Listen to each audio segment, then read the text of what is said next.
Engineers के लिए लेके आ रहे हैं जॉब ओरिएंटेड कोर्सेज। जी हाँ, अब हर सिविल इंजीनियर होगा इंडस्ट्रियल जॉब के लिए ready. That means no more fresher stand at all.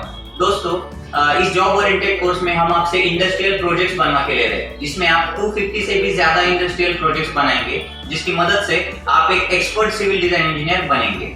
और सिविल इंजीनियर्स इसमें आप पढ़ सकते हैं how to design a residential और कमर्शियल बिल्डिंग, फिर मॉल, सिटी हॉस्पिटल और 5 स्टार होटल भी।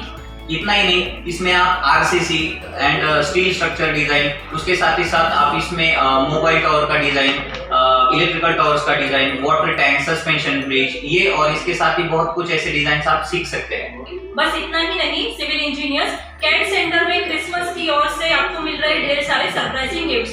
तो आज ही कैड सेंटर विजिट कीजिए और पाइए फ्री मूवी टिकट। इतना ही नहीं, गिफ्ट्स में आपको मूवी टिकट के साथ साथ मोबाइल फोन्स भी दिए जा रहे हैं। एवरीडे एक लकी विनर को मिलेगा एक smartphone. So Hari, you will be the next lucky winner. CAD centre wish you a merry Christmas and happy new year.